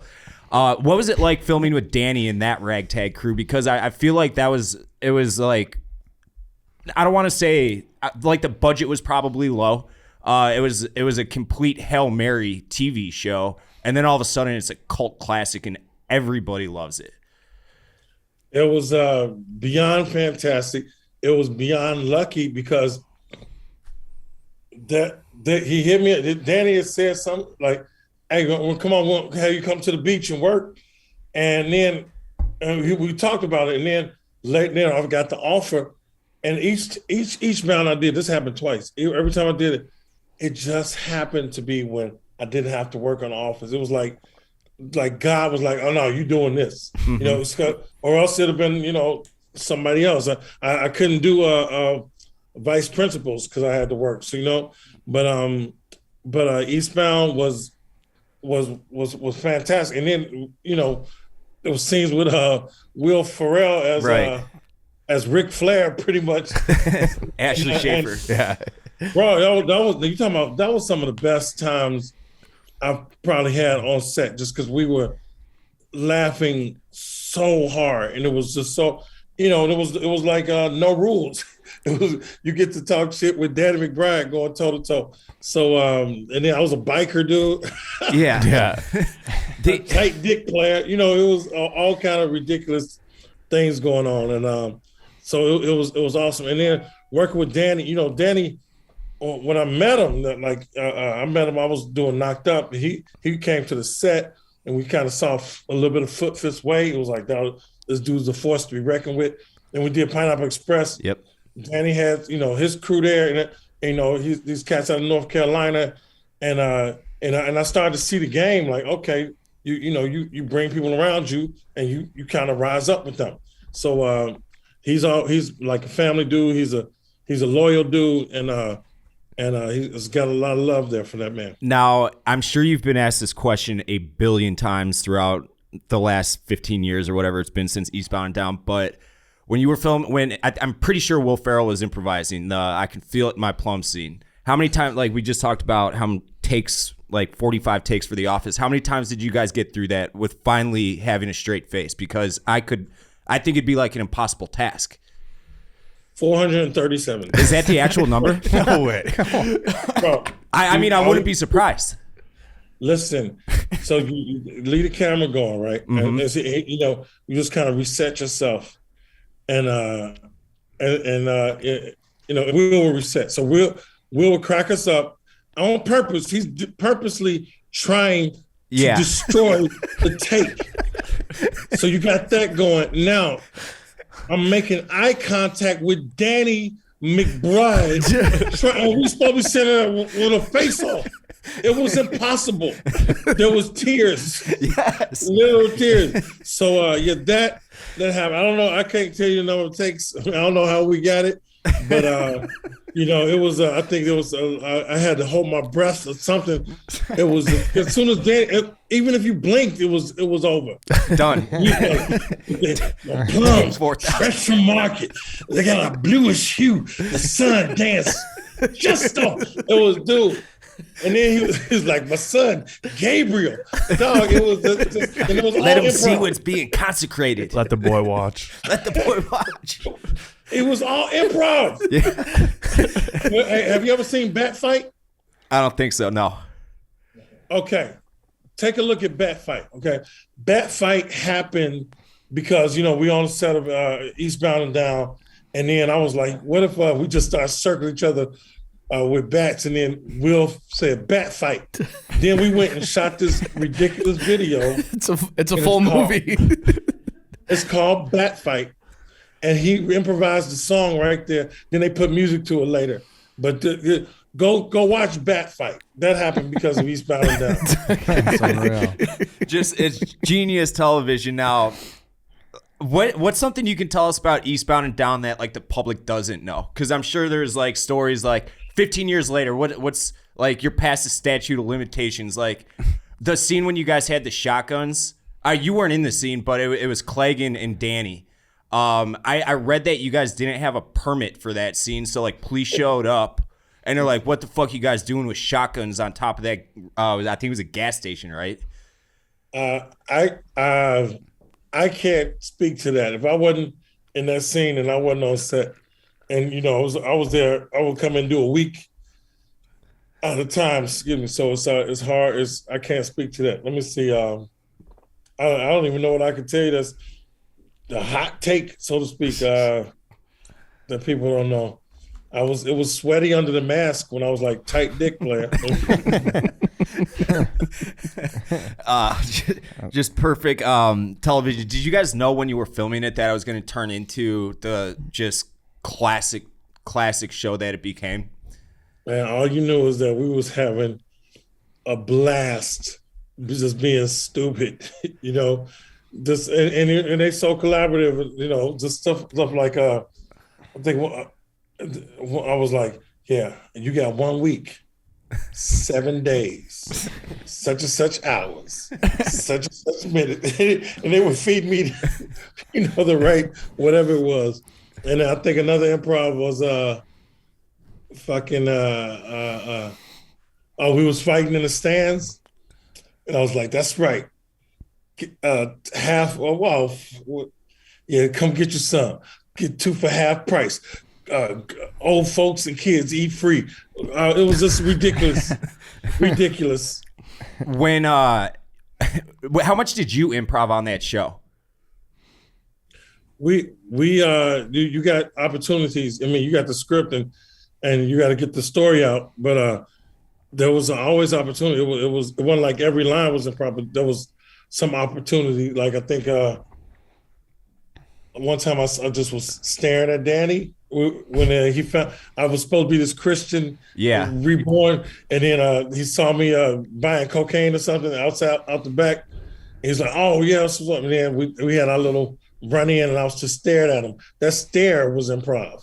We just held eye contact for a little while. Then I was like, "Drive, nigga!" So, that wasn't written either. But it was just these moments that come out of being stupid with them cats, man. Did you have improv opportunities on The Office too, or was that more scripted? Oh yeah, without a doubt. Now the funny thing about that is, because it was on that show so long, that they started to write towards our voices. So I would end up getting a script, and be like, damn, that's exactly how I would say this. But or that's exactly what I would say. But there was always something called the fun run. It's like you do the scene a few times, and then you improvise, and then they're like, okay, let's do a fun run, and you get whatever you want in, and then depending upon what happens, they'll say, oh, let's do that again. That's great. Well, Craig, we won't take up too much of your time. Danny, you want to hit us with the last question? You got anything there? Yeah, this is a question that's been asked many times by fans of The Office, and I want to get a member of The Office opinion on it because Steve Carell still hasn't replied to my email. But best episode, dinner party or stress relief, both parts 1 and 2, which is the fire followed by the roast of Michael Scott, the one that aired after the Super Bowl that one year. And then obviously dinner party is just a classic. Critically acclaimed as the #1 episode when they all go to Michael and Jan's for dinner. And he had the small itty bitty TV, and Yeah. she was dancing to the kids. Hunter, her receptionist. I'm gonna have to go dinner party. All right. Finally, I finally have some clarity on the. Don't on feel the bad. subject. He hasn't replied to my email either. Beautiful. Well, Craig, thank you so much. Killing it. It's out on Peacock. Go watch it. Anything else there, Craig? Yeah, actually, the next Friday, April 22nd, The Bad Guys comes out. It's like it's an animated movie. It's like a Tarantino for kids. Oh, So cool. Good check shit. that out. So thank you all for getting the word out, man. Shut-town forever. For right. sure, That's man. right. For sure. It's Craig, awesome. If there happens to be a Hot Tub Time Machine 3 in the works, tell John Cusack that White Sox Dave says hi, please. Yeah. You got it. That's also one of my all-time favorite comedies. And it was in college when I saw it, and I was like, the movie's called fucking Hot Tub Time Machine. I'm not watching this shit. And it is hysterical. Top to bottom. No one went into Hot Tub Time Machine thinking, oh, this is going to be good. No. You either watched it on the airplane or you couldn't find the remote, something. A girl you were trying to get laid and she wanted to watch it. No one went in thinking, oh, yeah. It was great. It was one of the funniest movies I've ever seen. I'm not bullshitting. I tell everybody to watch that movie. It's like, dude, just give it a chance. Don't think about the title. Just watch it. Man, I appreciate it, brother. Awesome. Thanks a lot, Appreciate Craig. you, Craig. Thank you, Craig. man. thanks, Craig. Take care, man. Hey, Yeah. Craig, real quick. Well, never mind.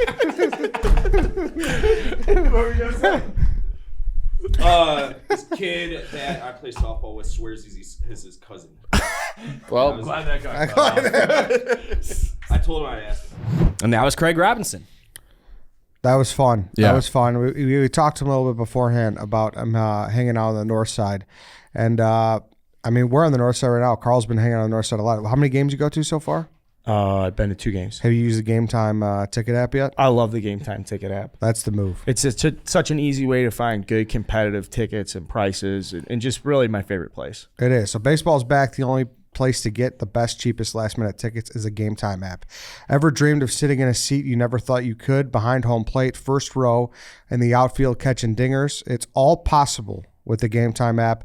It's the biggest last-minute price drops you can be found on the seats you thought you could never buy. So download the Game Time app, go to the account tab to create a login, and redeem code RLR, for $20 off your first-time purchase. Terms do apply, obviously, so download Game Time, last-minute tickets, lowest price, guaranteed. White Sox Dave, it saved your ass. It saved my it saved my ass opening day. So the moron that runs our ticket package, I got a half season, so I think 42 game season ticket package.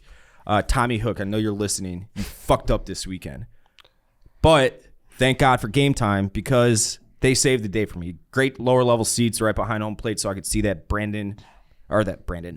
Matt Brash, goddamn, slider firsthand.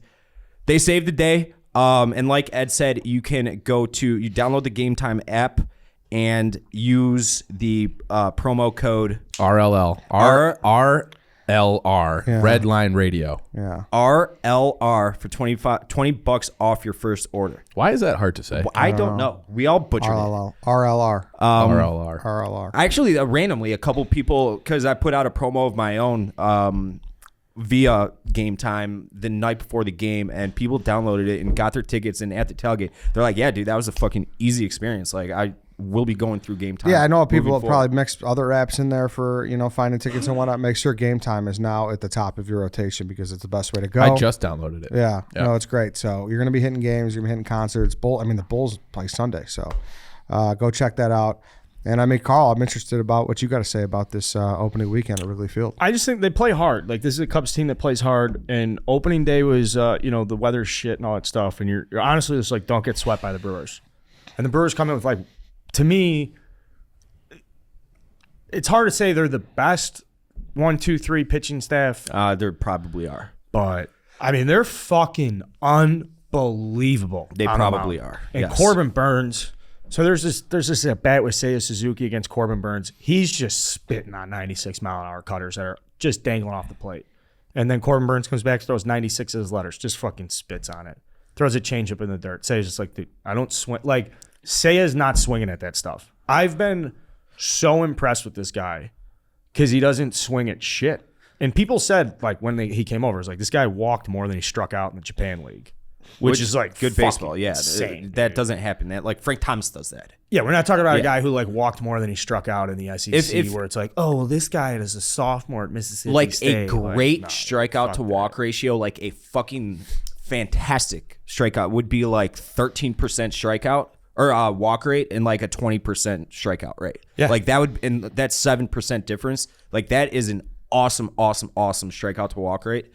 And Suzuki, man, he's fun to watch. We talked about this a while back about how it's oftentimes guys that just drop the barrel on like the Wisdom. ball and just like Patrick Wisdom was a good example, but it's usually like big donkeys, like just large left-handed hitters that do that.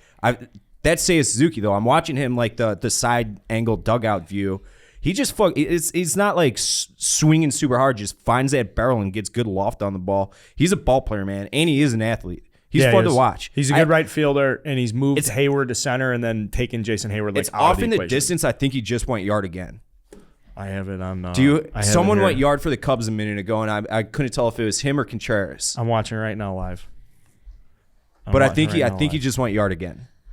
Wilson Contreras. Contreras. Listen, Contreras, guys. yeah. This is a team that struck out a lot last year. This has been a hard time getting. I mean, obviously, it's been hard getting over Baez, Rizzo, Bryant, all this stuff. Like, I didn't want to see Kyle Schwarber not even get a fucking qualifying offer. I don't want to see John Lester pitching a Cardinals uniform. I don't want. It's not been cool or fun or easy or any of this shit. Not to sound like a huge pussy. It just hasn't been that fun. This is a team we're like starting to forget about stuff. You know, like I'm seeing Rizzo play for the Yankees and hit home runs, and like I don't feel as shitty about it yeah. as I did last year. I agree. And hearing like Hubs get excited about him, I'm like, oh, cool. Like That still somebody else bothers can me. like fucking have him. Yeah, I know. It'd but be better if it I mean, wasn't it's a- disgusting, It's greasy just Yankees fan. that's a rabbit hole I won't get out Yeah. of. Like bad back, aging. You know, they gave him a bigger contract. He could have been here if he really wanted to. Yep. But at the same time, he had his number, and it was based off Freddie Freeman, and he didn't want to come down from that number. So Yeah. It is what it is. exactly. Yeah. But what you need is guys like Suzuki to get you excited about them. And it's like, all right, like, you know, you had that first nice date with your new girlfriend. I was like, Yeah. I don't miss her that much anymore. And Madrigal doesn't strike out either. And just taking Are like you ready two to say he guys- sucks? No, I'm not gonna say he He sucks. sucks. But like he doesn't strike out. You're getting we're like, dude, we would have innings last year in games and stretches where it's just like, dude, we're not even putting the ball in play. Like we don't even stand a fucking chance. And so when you have a different lineup that isn't striking out, that is, you know, like they're just more competitive. And 3-1, top of the division, they could just as easily be 1-3. Yeah. You know, so I'm tempering this and I'm taking it week by week, and I'm enjoying the fact that they're at the top of the division. And I think when you're in this type of window with the Cubs where their expectations aren't higher or any team, just play hard. Yeah. Just play yeah. hard. Like that, you know. That goes a long way. Yeah. Yeah, during a rebuild. And we have that because like Schwindel and Wisdom will always bring their fucking A game because Yep. those guys that's where they're at in their career. They have and to. like They Jason don't have a Hayward's choice. still a consummate professional who's highly regarded and well respected in that clubhouse and across baseball. You know, there was that scene him running in from center field to defend Keegan Thompson, and Keegan Thompson was on the radio the next day being like, that was awesome. Yep. Like that was so cool to turn around and see Jason Hayward was sprinting in. I have obviously enough experience to know that the wheels are very easily can fall off this. So that's why I'm saying just like try and enjoy it. Like Nico Horner looks all right at shortstop. Made a cool play the other day. Is he our shortstop for the next 10 years? Probably He's not. starting to hit the ball with a little more power too. I mean, took Which is Corbin big. Burns deep opening day. Basically won the game with a home run off Corbin Burns, which is just crazy because Corbin Burns probably didn't give up more than fucking 6 home runs last year. Do you have an arbitrary game limit or arbitrary date where it's like, hey, if we get to this point and we're still looking good, where I think there might be something to this? So it's like like week to week, and then I'm looking at April. I would like to be 14-10 at the end of April, or I would like to have a little bit of a cushion at the end of April. Like we're playing the Pirates right now, but you have to win a series against the Pirates. Like the Pirates are literally doing everything they can to give up. They did just sign an extension with Brian Hayes, which is awesome. That's like the first time the Pirates have ever extended anybody. But 8-year deal for him. They're gonna trade him. They're just gonna fucking trade him in 2 years, anyways. But honestly, if it's June 1st, I'll make a decision about like I'll be a little cheeky for the first month. I'll be they lose whatever. I'm waiting for them to hurt me. Can you be hurt by this team? I guess that would be the question. Like it's like it's all house money. I feel like no, I could be hurt. They could trade they could trade Stroman. You could have injuries. Fucking but the prospects Stroman's a mercenary, anyways, right? Yeah, like, I mean I'm not, but they could hurt me in the sense that like this is just a throwaway season. Like I honestly feel like last year was a throwaway year for me. Okay, it was like all right, we're just get rid of these guys. That like they wouldn't do it at the start of the year. Mm-hmm. So like you're just a dead man walking that whole year. I do feel like I have like a renewed sense of being a baseball fan. Yeah, following this team where it's like, all right, let's. But they can't hurt you the way that 18 and 19 did. No. Right, no, that's what I'm saying. No. Yeah. So it's like one last ride for Wilson Contreras. Like I said, I think the best way to put the Cubs is Are they going to trade him? I mean, they should have already. I mean, he's a fucking good baseball player. Yeah. Yeah, he is. Just he's got to have here's a ton his of problem. value. You ready? Here's his problem. Pitchers don't like throwing to him. That is a problem. Fielders don't like him being behind the plate. The fucking managers, I shouldn't say, like the managers obviously whoever's been managing the Cubs since he's been catching has been frustrated with Wilson Contreras. And the front office is like, the analytics guys are like, can you stop doing dumb shit? Can you stop running us out of fucking innings? And can you stop fucking swinging at shit? Anyways, and he says no. It's enough to be like, maybe this could be a fun year. Yeah. And you guys can use all of this against me at some later point, but like, I'm willing to be cautiously optimistic. I would love to have fun.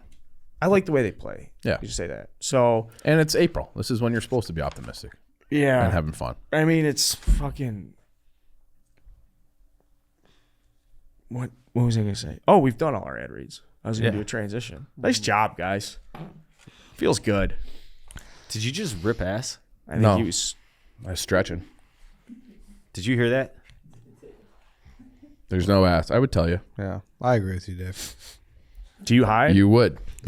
This is your day of agreeing with Dave. How are you guys feeling? Ed's right finally on the right side of history because he knows that this brain ain't ever wrong. Yep, I agree. This is like a legendary day for us. Can I make agreement? Can I make a confession? Sure. And this is. I do have an update before you say that. I texted Dante. I go, if you make a John Daly at Uproar or another one of your places, are you using the guns or pouring the Arizona iced tea premix into the glass? Obviously, I fucked up the premix, whatever. He goes, guns. Okay. And I go, is that how any bar would typically operate? And he goes, yes. I heard an argument that was like, concede. If it has a name, it's a cocktail. Tell him, concede, Dave. Ed. Tell him, Dave. Concede. He wants to. He's spinning that coffee around, buying time. Pride's getting the best of him. What? Pride. I would say that still the vast majority of those pride. that are made with the can. Because I think that's more of a at-home cocktail. No respect for Dante, a man who's been in the game for years. Yeah. No respect. This fucking guy. Ask him if he has it on the menu. I mean, Dante's also a guy who loves a fucking cafe Patron shot. So, I mean, it doesn't. I don't think we had like a 6-year unless phase you're at a where golf like if you were course drinking with bar. Dante, like you had to have Cafe Patron was the move. Just going up to the DJ booth with chilled cafe Patron shots. I don't know if I've ever had a cafe Patron shot. You've never hung out with Dante. You definitely have. I mean, he'd be like, hey, yo. He goes, unless you're at Aviator, Airy, or a mixologist bar, but if you ordered a John Daly, they laugh in your face. Or they laugh. Okay, yes. I get what he's saying. Yeah, if you went to a nice cocktail lounge. Yeah, you're not. See, that was where I was like, all right, dude, like, come on. It felt like you were ordering a vodka soda. But I pre-described it as like it's the best on a course. Like we were drafting with a bunch of golfers. It's a legendary name. Mm-hmm. Hot summer day. And like here's a John the other Daly thing. place, dude. So it didn't get its name until whenever 2000, but I promise you, promise. I don't doubt that it wasn't. People were mixing iced tea, lemonade and vodka well I agree. before John Daly became, the fat, drunk, cool dude on the PGA Tour. Yep. 2005 is when supposedly that name became a thing. 2005. That It's younger than Barstool Sports. I would really like to know where John Daly was emotionally when all this was coming out. I'd be Because his pissed career too. fell apart because of alcoholism. And then it's like, all right, well, we'll just take a stab at when like, yeah, Arnold Palmer with vodka. He's Well, cool, he bro. I also- think he's fine with it. Yeah, he has his own version called it Grip It and Rip It. But I thought he did that because he got mad. Like he was like really mad that they were using Yeah. his name. And I Well- watched a. I don't think they use it. I think people just, you can't I don't even sue think he drinks it everybody. anymore. I don't even think it was ever I'd be like his pissed thing, too. to be honest. Right. Because I watched an interview with him recently, and it was like a 2-hour interview. I don't know if you Full Send podcast, and he's just drinking straight vodka on the rocks, and that's what he said he does. He just likes to. I thought he was a Miller Lite guy. He does like Miller Lite, but like I don't know. He said like something with his health and whatnot, like something about just sticking with one. Are you a Nelk boy? I watch him occasionally. Yeah. This is like that's a thing. Oh yeah, they're huge. I Yeah, gotta they're check these huge. guys out. Well, we just talked You about didn't watch the Dave Trump one? Portnoy show. They're No, going on. I didn't. Oh, I heard about the Trump. Yeah, but But I heard about him before Yeah, from like Yeah, no, they're huge. I Yeah, watch their they're shit. big. I Oh watch my their shit. God. That They're Trump like big in with like Dana White. Oh yeah, they're huge, dude. They're Yeah. monsters. Yeah, and I watched. When they got a good guest, I'll check it out. And I watched the John Daly one, and he was just. I forgot his explanation, but he was just drinking vodka on the rocks. So And that's for his health. I don't know if it was for tells his me you're health, but also like something unhealthy. about like not wanting to mix shit and like how He's this a is low the sugar best. guy. You know, He's yeah, a low it's sugar kind guy. of like that. Yeah. So I Low don't know. sugar, fewer carbs. So who knows? I don't think there's any carbs, right? It's just basically. No, there's No, zero. there's carbs. Zero. There's in zero vodka. carbs in vodka? Zero. Fact. Even if it's a grain? Fact. Okay. Mhm. All right. yeah, vodka's the one they say drink, right? Vodka, tequila, and I knew tequila. and whiskey is none either. How can that be? I don't know. Just doesn't. But alcohol gets you in its own way. You know, it'll like it's zero fat, zero slows cholesterol, down zero the- sodium, zero whatever. potassium, zero carbs, Like zero burn it protein. off first or something. Like you burn, 64 like- calories per ounce. drinking vodka on the rocks is like a fucking you That's gotta like- just you have to be a certain age or at a couldn't place do in it. life where you're just like ready to say fuck you to everything else. Yeah. Because that's that spirit more than the other ones. Oh yeah. And I thought John Daly was a huge Miller Lite guy. I always see him drinking Miller Lite online. I think he sending me probably pictures. what you think he probably is to an extent. Yeah. Like I think Yeah. I don't know. I don't know a ton about his backstory or his personal life or anything, but you're down on life. It was like a Tuesday night, like 4 years ago. He was bartending at Shy Sox Bar and Grill as like a celebrity guest bartender. And I think he's chilling. I don't think he's Yeah. like that. I don't think he's doing the. I think he's fine. Yeah, I think he's chilling. Like I think he probably. They say like, he's the most naturally gifted golfer who ever lived. I believe That it. if he had Tiger Woods' dad as a dad, that he would have been like better than Tiger. That's what people speculate. I can see it. Hey, speaking of golf, someone thinks I'm going to do a Masters recap. I'm not. Newly signed quarterback Trevor Siemian had his car stolen from Beverly Country Club. it's unfortunate. He's my dog park buddy. It's unfortunate. Hope he gets it back. What else we got, boys? Any Hawk shit or no? Yeah, I mean Foley's last game Thursday, so that'll be a thing. They did the one with Dale Talon, and they basically just did like these little shots at Stan in the organization for like saw that. 3 Yeah, hours. yeah. And so that was fun because it was like this is the guy who built all the championships, and he was like, so and then Talon would list, I didn't do it alone. I had a lot of help, and he listed off like 7 different people, no mention of Bowman. So that was fun. You enjoyed that. I didn't you? enjoyed that quite a bit. you yeah. really. I saw you send that out. I was like, this might be like this is like validation for you. Oh yeah, I mean everybody knows. Like if you follow, Yeah. everybody knows. And then and it's just like what you were saying about the Cubs, like they play hard. This team has no guts, and they got a lot of guys. They have a mix of guys who are, on their way out, but they have a lot of guys who should be fighting for jobs, and they're just not. And it's like they lost to LA last night. It was pathetic. They had like 6 shots on goal at the towards the end of the second period, and 4 of them were like shots from the blue line by defensemen. Like they just, it's like I'm only watching at this point for Foley because he had a game with Edzo, so it's like they're right at the end. So and I still love Pat Foley, and It's just they're just so pathetic to watch, and so we'll see. It's You like excited to close this book on the season? Yeah, they got I think 11 games left to go, 10 games left to go, and it can't get over soon enough, and it's bad. So That's a shitty place to and be. then it's like, and they're like, then they're announcing the Marian Hossa. You're like, hey, we're gonna sign him a 1-day contract, and then they announce that his number's getting retired. So it's like, well, and then they make that announcement the day that they ask people for more season tickets. So for the deposit for next year. So, hey, you want to come out and see Hossa? Well, here was Hossa Day, but actually next year is actually the real Hossa Day. And it's like, you guys are, come on. They could have done something cool. Like, I was told that he was getting his number retired. We like made shirts in advance and all that. And then I thought they were just going to like unveil a banner like during the game. Like that would have, but I got there because I went to that game. And I was looking at them like, they don't really have any infrastructure up in the rafters there to unveil a big 81, and they didn't. But now, the only nice thing about it is that I think it opens up the door for like all those guys who won 3 to get their number retired, because Sharp has better numbers with the Hawks than Hossa.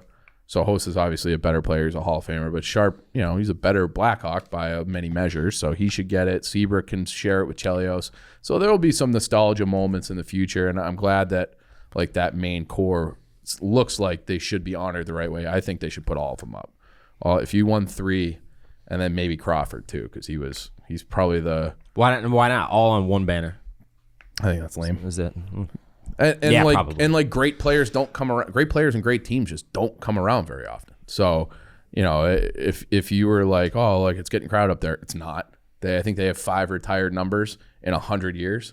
So if you add 6 more to that, who cares? And like they're never gonna have a run like that again. Like that will just never happen. Like if you look at, Boston has been great for a long time now. They got 1 ring with that group.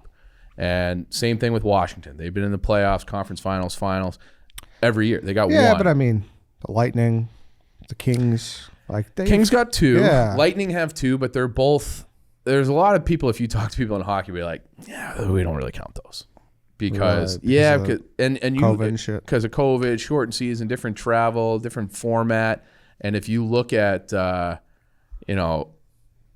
been a lot of players who even look at like a Kirby Doc, who was awesome in the bubble, and then he hasn't really been good since, and he's been kind of bad. I would say objectively bad this year in what is like his first true real NHL season. And it's because he just can't. He can't do the grinding of it every day, and it's just different when you full building, normal travel, and rowdy atmospheres on the road in the playoffs. Like it's just not. The Lightning didn't have to. They're a great team, but I don't think like that carries as much weight. But yeah, the Lightning are another team that have been great for a long time, but they didn't have they have Hedman, they got Vasilevsky, Stamkos. Those guys will all get their numbers retired. Kucherov, so they got 4. The Hawks have a little bit more. And the Hawks are just like that run 3-6 is just going to be impossible in this cap era. And I think that those guys, I can't imagine them winning a cup if they take Seabrook away, if they take Hjalmarsson away, if they take Sharp away. Those guys were it was just the perfect group. And so I think that they should all be recognized individually. Nick Hjalmarsson's maybe the greatest defensive defenseman, statistically, if you pay attention to analytics, of all time. He was awesome. He's my favorite. Unbelievable. He would sit there on the power play, and because he didn't wear the shield because he was grandfathered in, and he would just be literally on his knees, just eating pucks. 100-mile-an-hour fucking, and it's not like a baseball, like a hockey puck. It's so much vulcanized rubber. It's so much denser. Even the name sounds scary. That would fucking impale you. I do want psychopath. Ed, your thing though, should Derrick Rose have his retired is that was always a debate. My mind in a pretzel. I had. What do you think? No. See, here's the argument for it, and I've had this with many people at my old job. Derrick Rose, if he doesn't get retired by the Chicago Bulls, he will most likely be the only MVP. First time for everything. Who has not had their number retired by their team. He? I don't even think he's going to the Hall of Really Good. I don't get basketball. Obviously, I'm not saying Hall of Fame. I'm saying just the Bulls. I the understand Bulls retiring his number. So number. all right, arguments for retiring his number is obviously local kid. Yes, one of the best pick, local professional sports stories and stuff. Where he came from. absolutely took over, captivated the city in a way I have not seen an athlete do Other than since MJ. Yeah. And the only person you could compare him to is MJ in the city, like when he was at his peak. Sammy. No disrespect to any of our teams and all the success we've seen. Sammy maybe 98. Maybe. Yeah. Maybe. Obviously, he like brought the fucking Bulls back to the very top. It's just you can't retire the number because the story doesn't warrant that level of respect. It just it would be hard to come back and be like, so it's just like tell us about the number one. Who's Derrick Rose? Like 40 years from now, people like it'll just be like this guy got hurt.